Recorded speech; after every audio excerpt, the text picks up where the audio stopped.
Un gouvernement qui nous montre sa pertinence et son utilité à chaque jour. On a besoin de vous. Un grand reset dont il a fait mention. Oh non, ça n'existe pas. Klaus Schwab de Davos, du Forum économique, n'a pas écrit un livre là-dessus. Ça n'existe pas, le reset économique. Ceci n'est pas un agenda politique pour enrichir les riches et rendre les pauvres plus pauvres. Non, non, non! Bonjour tout le monde, bienvenue au channel des Frères Tadros. Breaking news en direct de Playa del Carmen.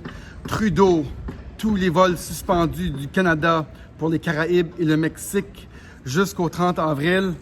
On en parle dans quelques secondes. Restez là.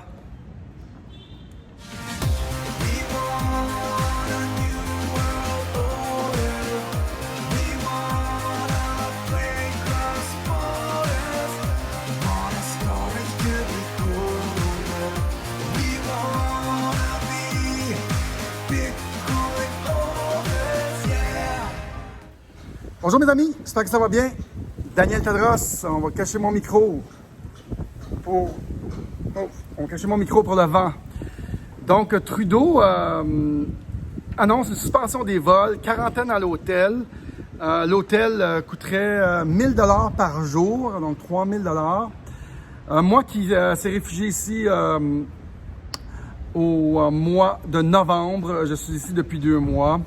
Nous sommes sous les feux, les tirs. On est en dessous des spotlights, les récalcitrants qui décident. Moi, je suis pas un voyageur, je suis un expatrié non officiel. Mais là, les mesures s'accentuent et ici au Mexique, ça donne une journée pour les gens de faire un test COVID, quitter, planifier l'hôtel, le confinement, pour un virus qui tue à 0,03%, comme toute autre grippe. Donc clairement, les mesures additionnelles sanitaires préventives dont les gouvernements appliquent sont aucunement liées au domaine médical. On se rend vite compte que la politique est derrière tout ça. Parce que si on se fiait aux figures médicales, on comprendrait que ça ne tue pas plus de monde qu'une grippe. C'est pas plus dangereux qu'une grippe, mais on décide de perpétuer dans les médias, via nos grands gouvernements, cette propagande de peur. Et on doit vite se demander et se rendre compte pourquoi les gouvernements perpétuent ces menteries.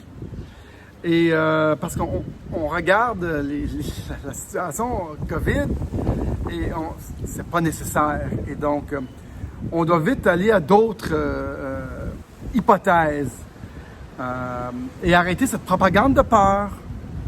Et donc, à vous de décider que se passe-t-il avec ce vilain virus qui n'est pas l'Ebola. Tuer nos commerces, confiner les gens, masquer des enfants, forcer des vaccins. C'est une prise du pouvoir inutile. On est en train de refaire la face du Québec, des entrepreneurs du Québec, des entreprises du Québec pour les prochains 10 ans, pour un virus qui tue à 0,03% selon l'OMS, qui se transmet seulement par manuportage. L'OMS l'a confirmé encore une autre fois. Et qui confirme aussi que le port du masque n'affecte en rien la transmission de ce virus. À vous de vous rendre à des conclusions logiques parce que moi, j'en dirai pas plus dans cette capsule-ci. Moi qui est sous les feux, les spotlights. Je suis au Mexique ici. Un des frères Tadros est au Mexique.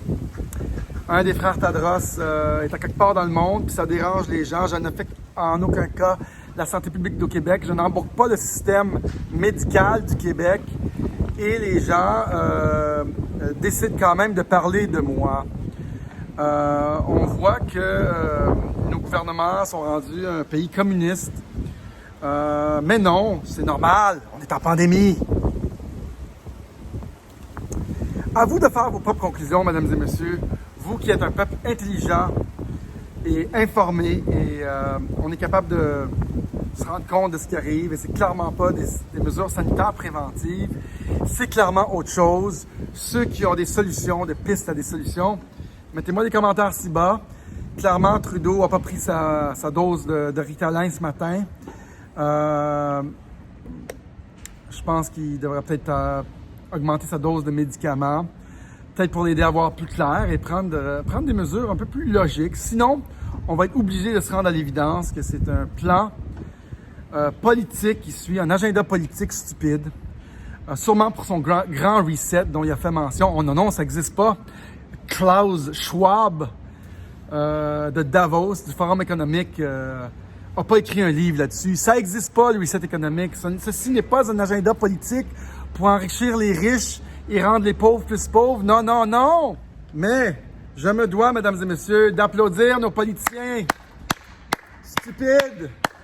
Bravo, nos politiciens. Vous faites une job incroyable de convaincre les peuples que vous n'êtes pas inutiles pour nous. Non, non, vous êtes très utiles.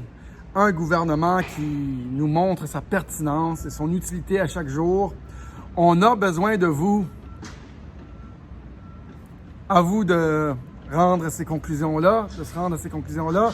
Moi, je fais juste commenter. Moi, je suis simplement un citoyen journaliste qui parle, mieux connu comme La Résistance ou on s'appelle, il y a d'autres noms pour nous, des guerriers digitaux, tiens, qui voient de façon lucide l'arnaque qui se dresse devant nous. Mais à vous de décider, mesdames et messieurs, à vous, les peuples intelligents qui sont capables de faire un discernement de ce qui se passe et pas avaler tout cru ce que les médias décident de perpétuer. J'ai confiance en vous, cher public. Salut tout le monde. Vous écoutez Daniel Tadros en direct de Playa del Carmen, ici où les ambassadeurs du Nouveau Monde décident de se rejoindre. Les grands esprits se rencontrent ici à Playa del Carmen pour préparer une vigile et donc penser plus librement des grandes stupidités perpétuées par un État hors contrôle qui prépare un reset financier avec le Fonds monétaire international qui doit museler les peuples, déconcentrer les peuples et surtout diviser les peuples. Salut tout le monde. À la proxima en direct de Playa del Carmen. Salut tout le monde. Bye.